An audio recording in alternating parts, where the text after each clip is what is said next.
So let's have a look at some of this stuff.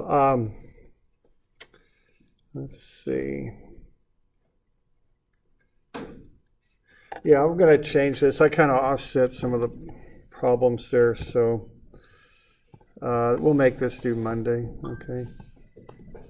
So that would be the 22nd, wouldn't it? But we'll go over them today. So 131 and 132. So let's have a look at those. Those are both shear problems. All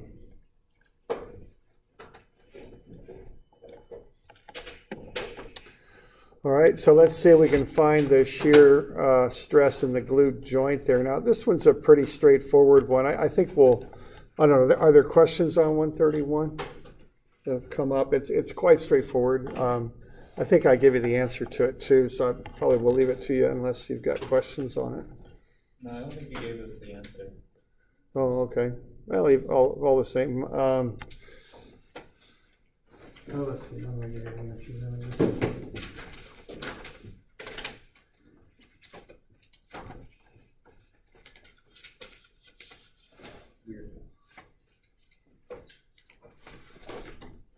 We're looking for about 350,000 pascals, so 350,000. Okay.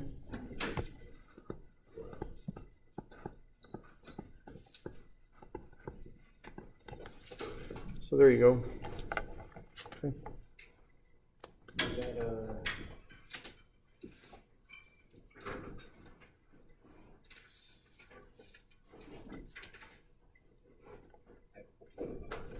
never mind. Yeah. Just if you wanted to pascals, if you.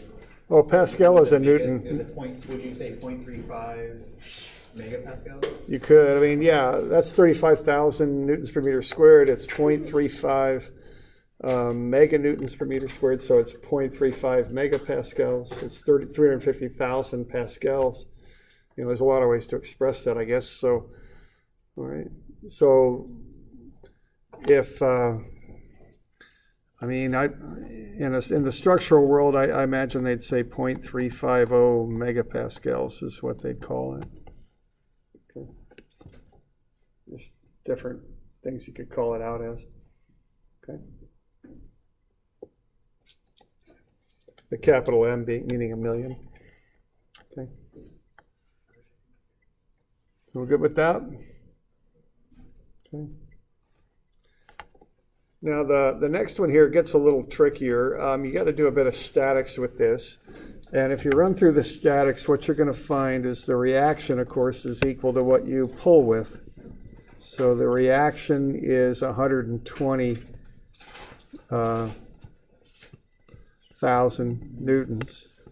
That's what you pull with, okay? Now, these are tines, they're all symmetrical. You could do a series of moments and things, but I'll kind of cut to the chase. I mean, what you're going to have here when you work through this is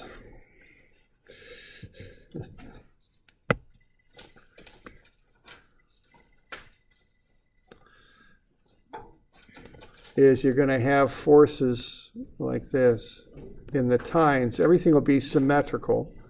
So that's going to be 120 kips. So you're going to have 40 kips here, 40 here, 40 here, and then 60 and 60. Okay? So that's what we got going on, okay? Now you do need to be a little careful on how you analyze this thing. This is when I was showing you, I think it was last time, to draw free body diagrams of everything, you know, the things that you work with. So if you draw up a free body diagram of that bolt that's holding everything together, what it's going to look like is 60 and 60 and then 40 and 40 and 40. Okay, that's what it's going to look like. All right.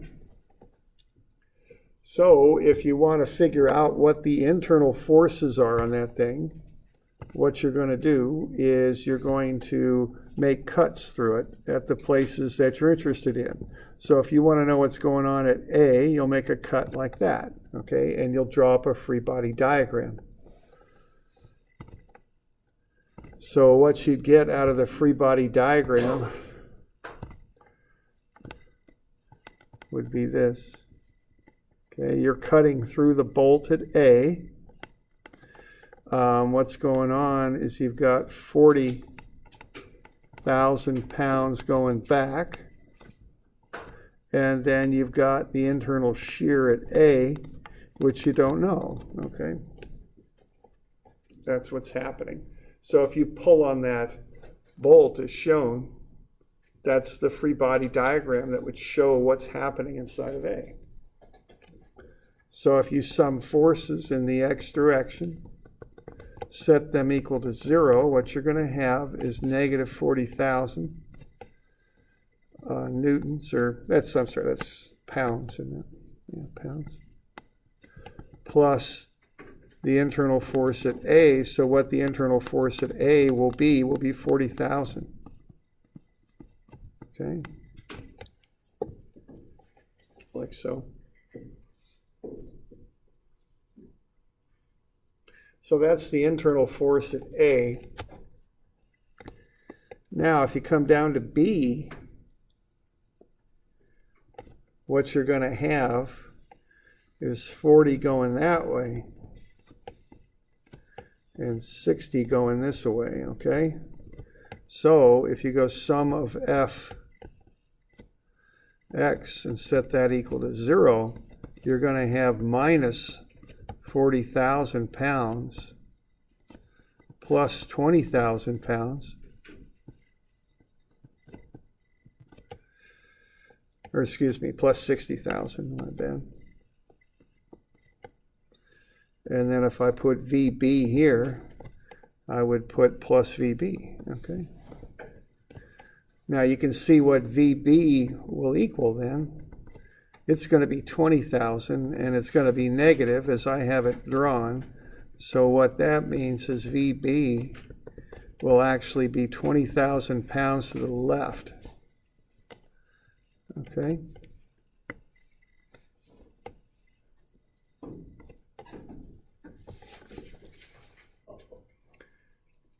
So what we're seeing here is the force in that bolt will vary depending on where you analyze it. So this one's a little bit more complicated perhaps than some of the others we've looked at, and to work through it, you just want to apply these approaches, that we've been developing here of making a free body diagram, cutting through an object where we want to analyze it, and then taking one whole side or the other of the object. So what we're doing there is we're taking this free body diagram that I've outlined with a green sort of rectangle, as near as I can draw one here. There, like that, okay? And we're cutting through at that B position there. We've got 40 and 60 up above, so what it's going to require to hold the bolt together is 20 going to the left, okay? So what you want to do here is analyze the bolt and just figure out what those internal forces are. They're not all the same. It depends where you're at on the bolt. Okay? A little more complicated than what we've done before.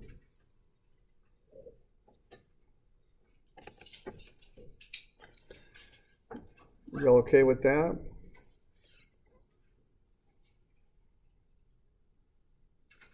Okay, we're good.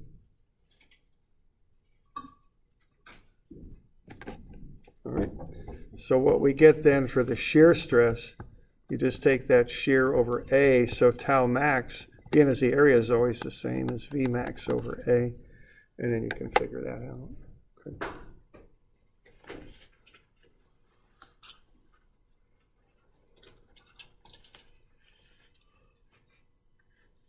So, good with that? Got any questions on that bit? So I've done a couple for them. You'll have to do a couple more. Yeah. So the bolt failure, is that going to reflect the T max? Yes. Yeah, just look at what your tau max is and compare it to, to the maximum allowable value. You don't want to go over, I think it's 60 KSI or something. Okay. Don't go over that. What is the KSI? What does that mean? Kips per square inch. It's like pounds per square inch, but it uses kips. Kips are 1,000. 1,000 pounds. Yeah, that's just a standard structural unit. Is there, I'm trying to, I guess, visualize Pascals. Pascal is just a Newton per meter squared. So that's not a force. No, it's a stress. Okay. It's analogous to a pressure in water. I think that's why I was treating it like a force and trying to visualize. Okay. No, it's just a Newton per meter squared. That's it. Okay. All right. Other questions? Okay. All right. So that's a bit on shear stress. Okay. This is V over A, and you got to find the internal force. Now the other thing that we'll look at here is shear strain. Okay, so we got stress and then we got strain. Okay. Now shear strain's a little different, of course, than normal strain. What shear strain is kind of a sliding action. So there we have this is something called a phone book that they used to have many years ago. It was actually written on stuff. It was called paper. It was bound together in what are called books. Okay. All right. And yeah, kind of. Okay. So if you push on the top of the book, each page will slide across the previous one, and what was once a rectangle will change in shape into something that's a little bit like a parallelogram, I guess you'd say. Okay. So that's shear strain. So what you have there is you have the delta, okay, is kind of where it was, where it started, that corner started, versus where it is now. So that's delta. You could also look at it over here. That's delta. And what delta equals, well, delta just equals what it equals. I mean, it's the amount of deformation. The shear strain is called gamma there. It's like a sideways alpha, I guess. And what that equals is the delta, the amount of deformation, divided by the original length. And the length is measured along that line right there. So there's L. Okay. So shear strain is delta over L.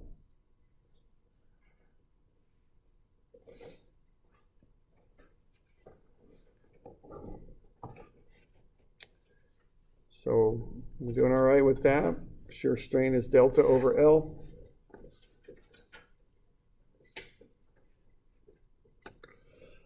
Now, as it turns out, what delta over L is the tangent of this angle here. So if we look at the original angle, or actually if we consider shear strain to be an angle there, the tangent of the shear strain of that angle, let's see, let's do it like this. So the shear strain is the ratio of delta to L, and what that is the tangent of the shear strain, basically. Now for small angles in radians,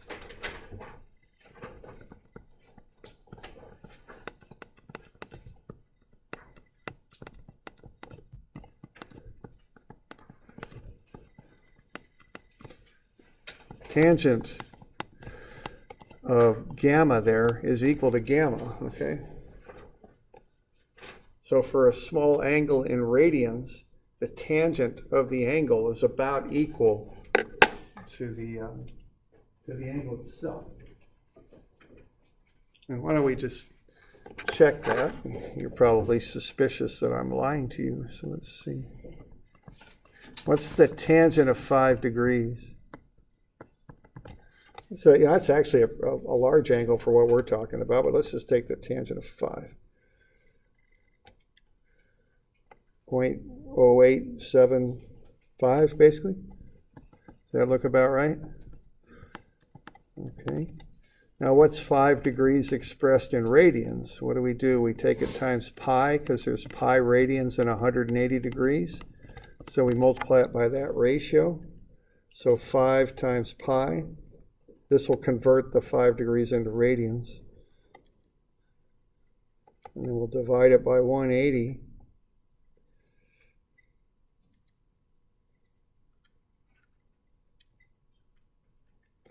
And what do we get?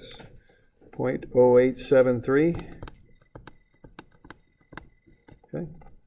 So they're pretty close, aren't they? Okay. Closer, you know, they're not even 1% different. Okay.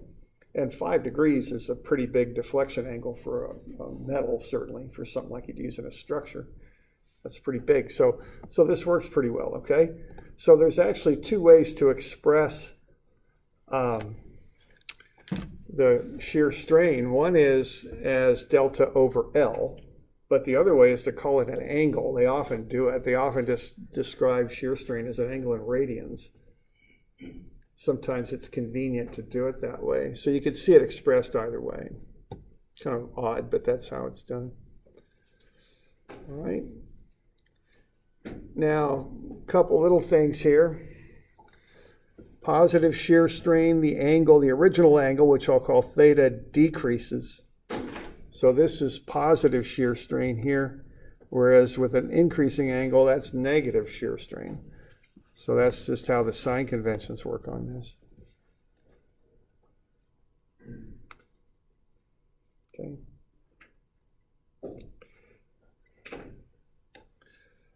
Okay, there's something called a shear modulus, which is a lot like a modulus of elasticity.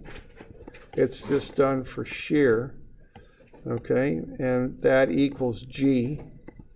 And what it equals is the shear stress over the shear strain, just like you've got for normal stress, axial stress, stress over strain. It's a ratio. It's a similar relationship. It's a linear relationship.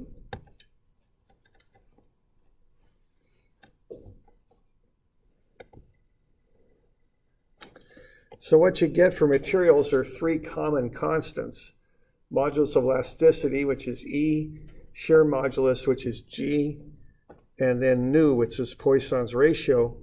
They all relate to one another as shown there. There's an equation. E is 2 times 1 plus nu times whatever G is. So if you know 2 of the constants for a material, you can find the third. That equation's in the upper left hand of your formula sheet. Okay. All right.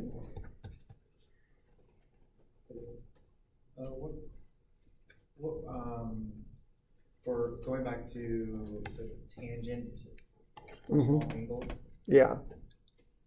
what would you consider to be small angles, or what would be the highest? I guess. I don't know. I mean, it's kind of a judgment call.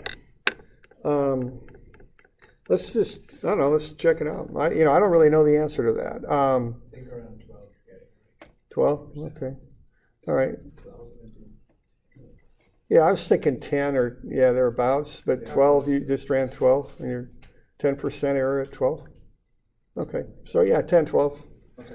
And you might kind of look at what you're actually trying to do with it, to determine how far you could push that, You don't write yes. Yeah.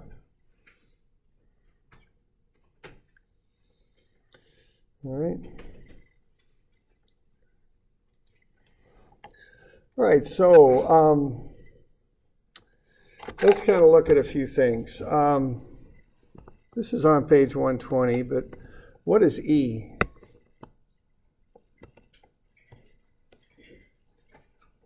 You all remember? 5th letter of the alphabet, but what else? What is that? See, and the reason I'm saying this is when we start moving through this class, we'll start talking about E and epsilon and G and all that. You got to know what the heck I'm talking about, or you'll get really lost. That's the modulus elasticity, okay? Right?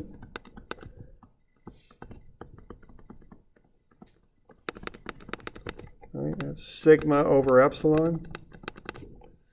And what you're doing there, you're looking at that graph, and you're looking at the linear portion of the graph and finding the slope. That's what E is, the slope of the linear portion of the stress strain curve, okay?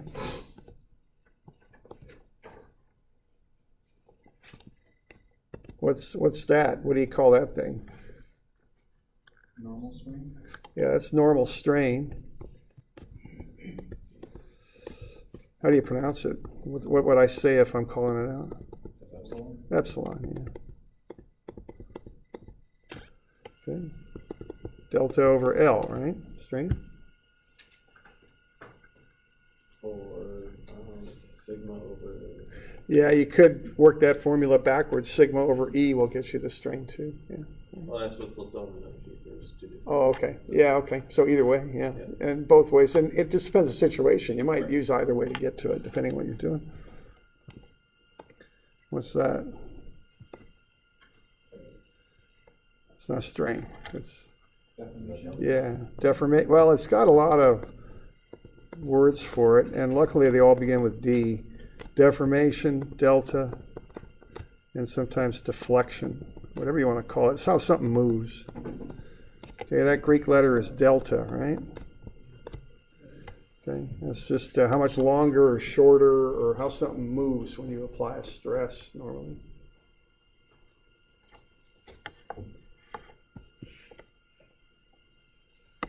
What's that? That's sigma. Normal stress, right? Also called axial because it acts along the main axis of the member. Normal is because it's normal to the cross-sectional area. Whoops, not strain. Get that out of there. Stress. Okay. P over A, right? Okay. So we just got to keep this stuff straight. It's on page 120. Yeah, question? Yeah, the Young's modulus E. Yeah. Wouldn't that describe the whole graph, not just the linear portion? Just the linear, because it's the slope of the linear portion. Once you get where it's not linear anymore, it doesn't apply, because it would basically what you're doing with that number, if you use it beyond the linear portion of the graph, is you're just projecting the straight line up, see, which isn't on the graph anymore. So it only applies on the linear portion of the graph, which is fine because you don't really want to design anything that goes too far beyond that linear region anyway. Okay. But yeah, it only holds in that initial rising limb.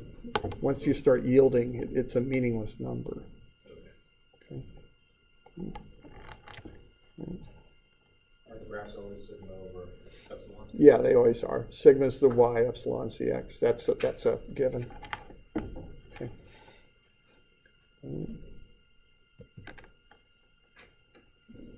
Other questions so far?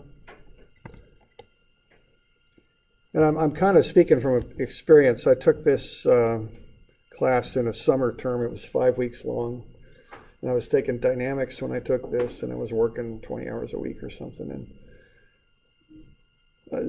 after a while, literally the instructor was speaking Greek because it was alpha, it was gamma, it was, and I'm kind of joking, but I'm serious. I mean, so I want you to know, I'm going to give you a little handout to write it down, because I want you to really, if I start saying epsilon, I want you to know what the heck I'm talking about. Okay. Okay. What's that? It's the first time I've heard that. Tau. Tau? Torque. Yeah, tau is, that's tau. Okay. It's shear stress. Okay. You say, I said torque. yeah, torque is different. Torque is a twisting action. Right. We'll get to that later. Yeah. But the symbol is the same? Well, Not. at least in physics. At least Oh, in physics, yeah, but don't. Yeah, forget physics. It's We across don't. all the time. I just Yeah, don't know if yeah. everyone keeps them the same or not.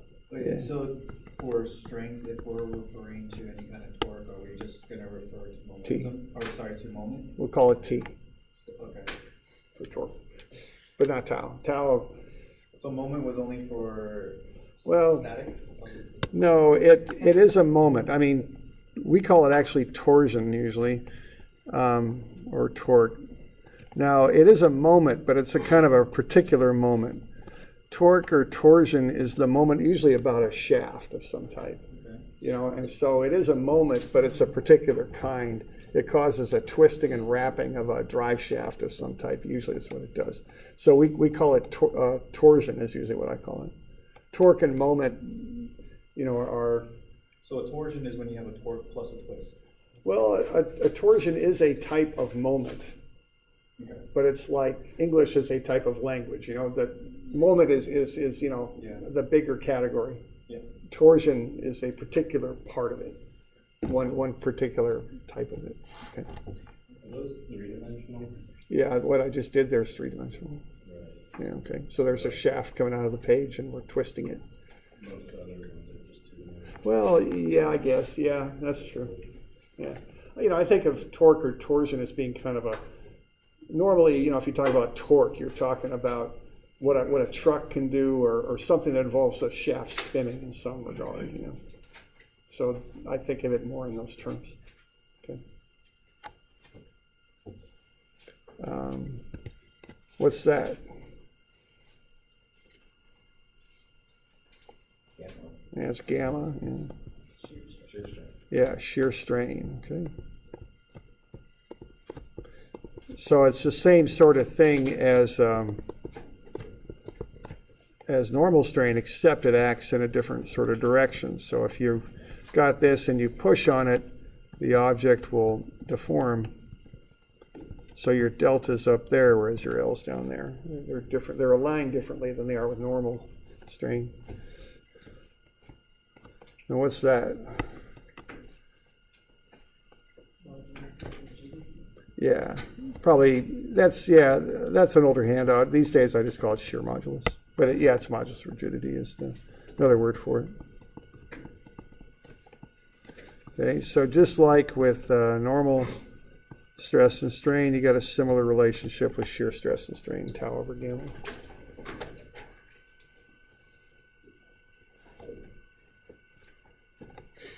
Okay. All right. So we just want to keep that stuff straight, okay?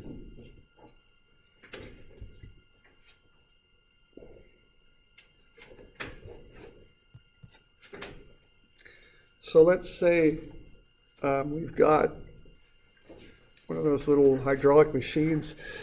If you ever go to the hardware store and cut bolts or chain cutters are this way, they're little hydraulic deals. They've got an arm that, or a bracket that kind of grips the chain or the bolt, and then they got another arm that pushes down through.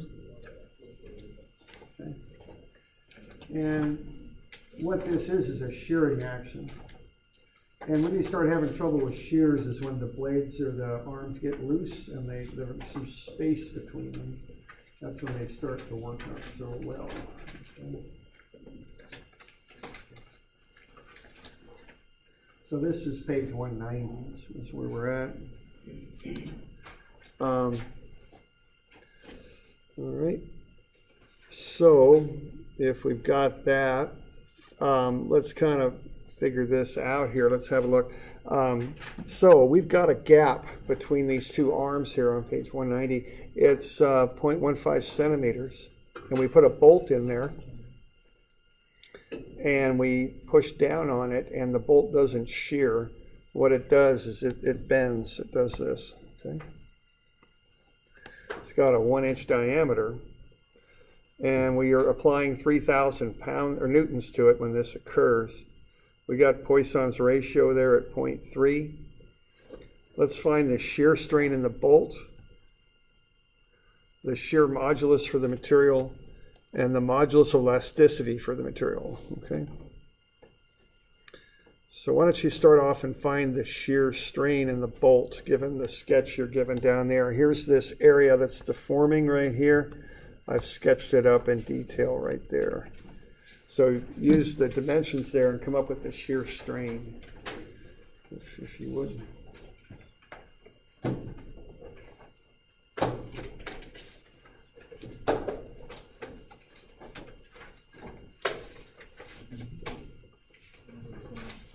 Cheat sheet.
Well, the definition is the 0.00. Yeah. Yeah, look at the deformation and the original length. Take those together and get the shear strain.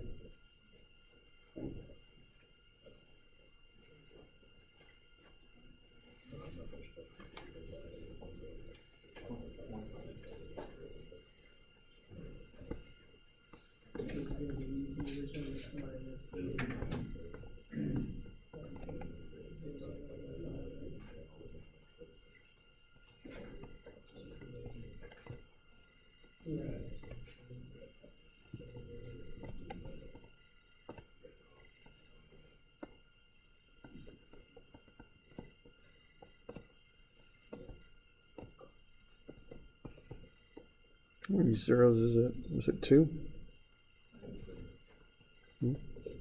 I think. Okay. I got the 3. Did you 3? Okay. Yeah, you're probably right. I think I'm wrong with that. 3? Yeah, okay. I need to get an extra 0 in there. I think. You know, yeah, now I've told you before to get into meters, but as long as you're doing strain, if the units match, it's fine. You know, as long as they match, they just cancel. Strain is unitless. Right, so, you know, I didn't bother put them both into meters because there's so many zeros there, I'd start getting a little confused and all that. Okay. So that's the shear strain. Okay. So 0.0008. Okay, yeah, so 3 zeros and an 8. Any questions on that? Okay. How about the shear stress? Why don't you find the shear stress?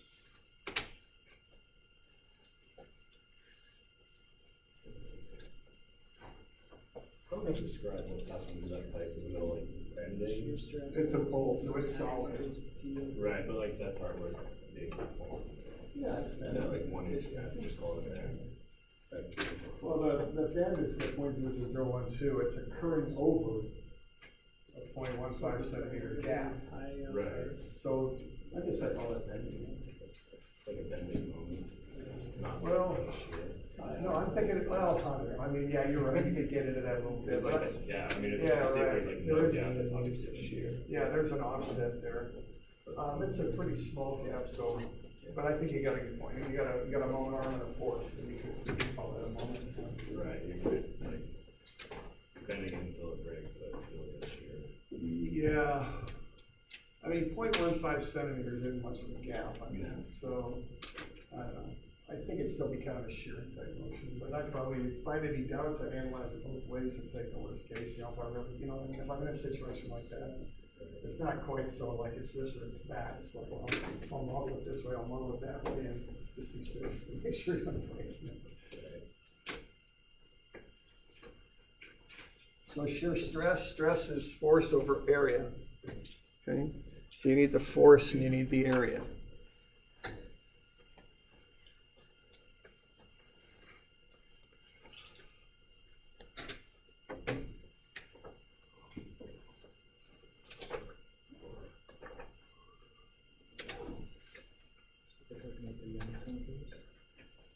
No, just stress is just force over area. That's it.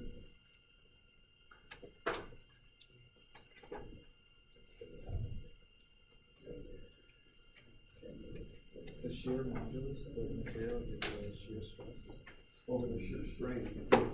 Oh, no, it's not this one. Oh, okay. Okay.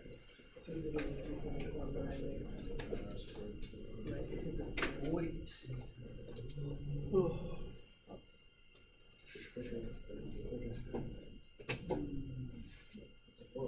So it's to the 6th power, right? So, You can get from 7.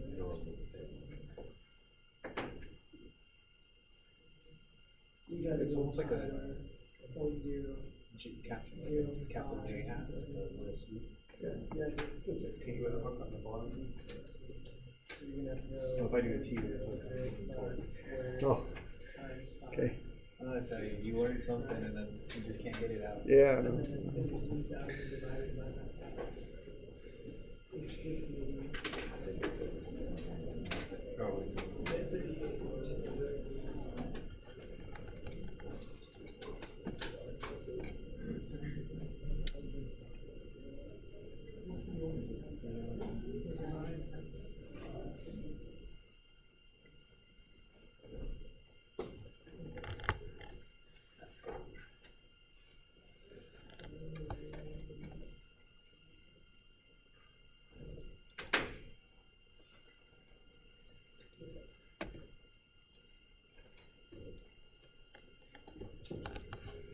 So there's the shear stress. I get 38.2 times 10 to the 6.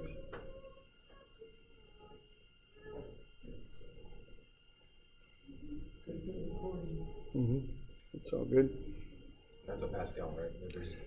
Right. Yeah, this is pascals. Yeah. And actually, it's it's 38.2 megapascals is what you could call it, because it's times 10 to the 6. Okay, so I just take the force, divide it by the area. The bolt's got a 1 centimeter. Not much of a bolt, is it? Yeah. Okay, 1 centimeter diameter. So I get the area. Okay.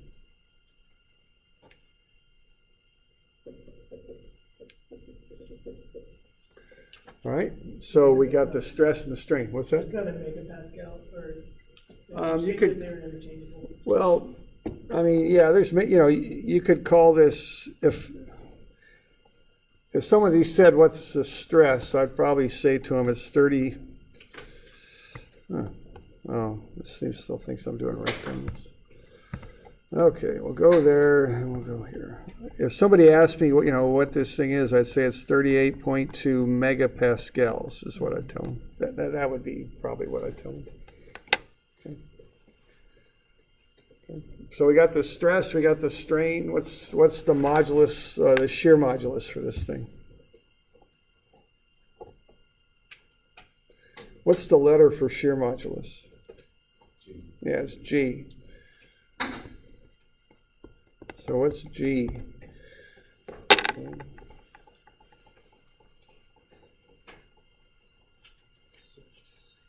Shear stress.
Okay, so stress over strain. Modulus is typically a very large number.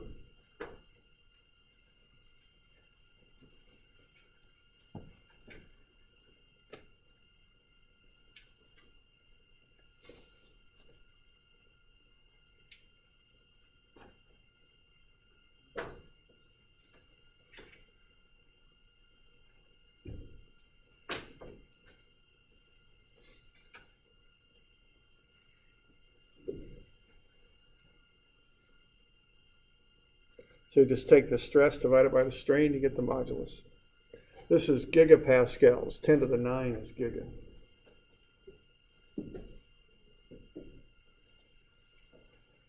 Okay, we're good with that?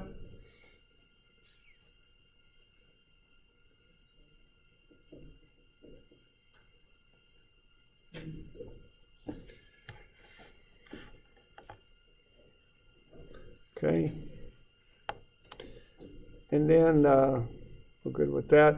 Last thing to do, I wanted to find E. Now that one's a little bit, I don't know what the right word is, obscure or something like that. But what you got Poisson's ratio right there.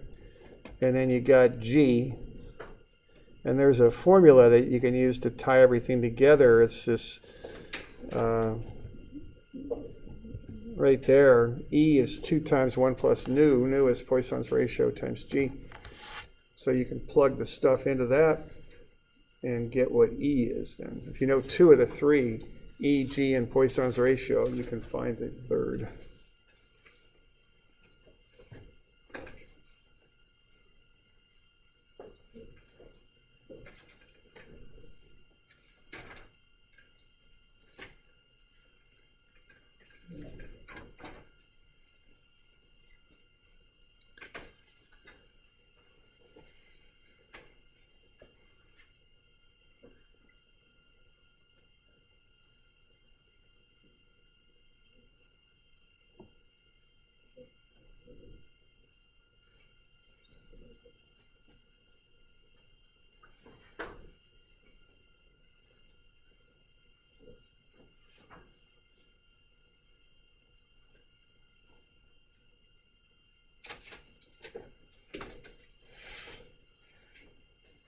You got any questions on that?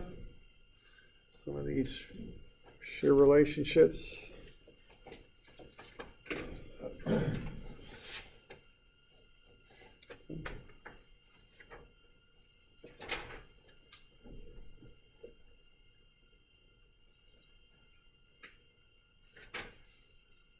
You don't want to take a break here for 5 minutes or so? Then we'll start in on something new. Okay, we're good on that.